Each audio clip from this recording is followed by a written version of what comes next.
great introduction for being a support system for me, not just supporting me with a fundraiser and having everybody come over, but just being someone that I can call when I need to sound off. We all need a parole in our lives. So thank you so much for opening your doors, and thank you all for being here. I'm going to start by telling you a little story about how I ended up in special education and in the world of special needs. It's not because I'm your assemblywoman and I'm a champion of the special needs community. It's often because you have a child who has special needs. So I had Frankie, and then I had twins that were very premature. I'm just talking about that. My twins were born at 32 weeks. I suffered from preterm labor, had to get a lot of the injections for the lungs, was in and out of the hospital throughout the pregnancy. And I prayed that my twins would be born and that they'd be like any other parent, healthy and coming out of the NICU.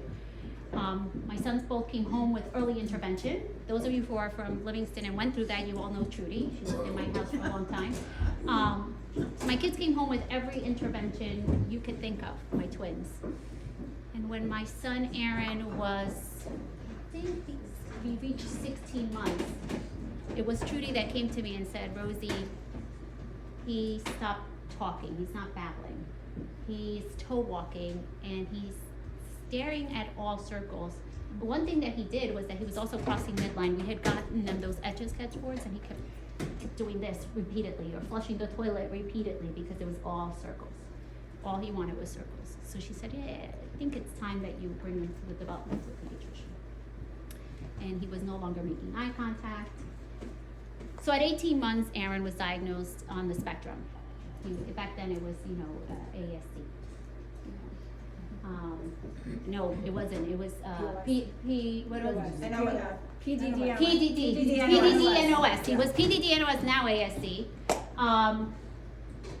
And I remember coming home with that diagnosis, and I don't remember so much Aaron. I remember Ricky, and he just leaned over the crib and cried for hours. And I never had seen my husband cry before. And I said, how are we going to get through this? And then everybody said, everybody has something to tell you. They tell you how you're going to go about it. Like, you have to get him ABA, and you have to get him the speech therapy, and all of that, the speech and everything was happening in my house.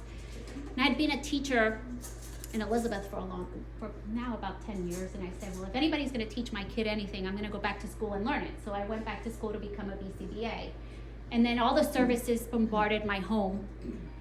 And I today say that I should have taken away Aaron's speech therapy because he argues with me way too much.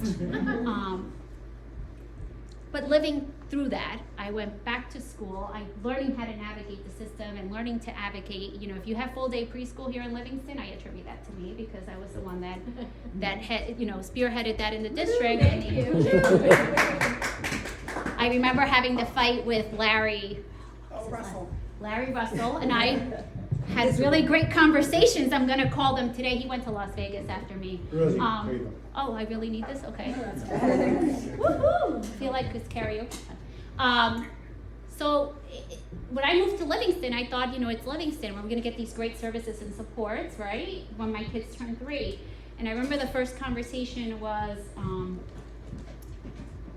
they looked at my son Aaron and they said, yeah, he's definitely going out of district. So he ended up going to Briarwood for preschool full day. And then they looked at my son Jacob and he's like, he's fine. And I'm like, he's not fine.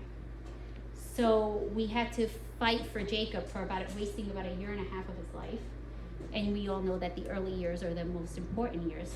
And Aaron received the services he needed, but then when he got to kindergarten, because Aaron was on, he was able to read, he was a hyperlexic, very, by the time he was 3.5, he was reading, full on reading, not understanding anything, but, to everybody else, he looked like he was doing great. And they took his IEP away and ended up with no services or supports when he got to Livingston. And Mommy became an advocate very, very quickly.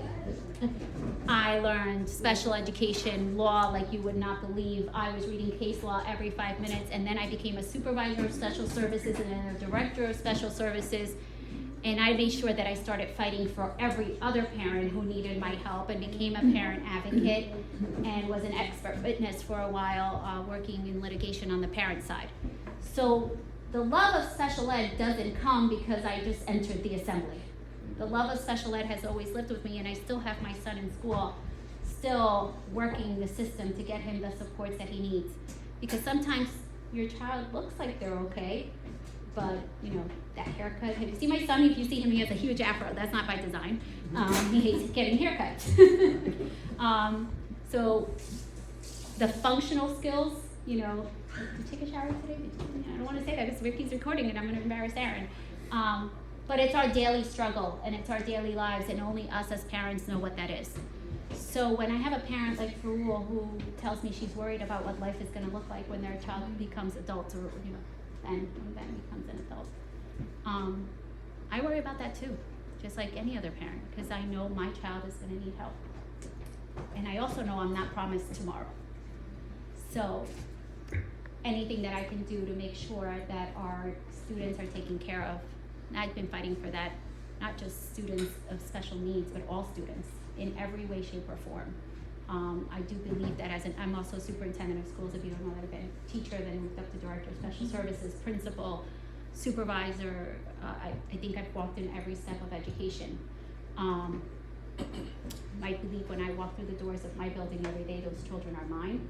And now that I sit on the education committee, I believe that I also represent every child's need in the state of New Jersey, and every decision that I make, I need to make it with them in mind. You know, even the Freedom to Read bill, which was 6 hours of testimony in committee, I do believe we made the right decision for children that day.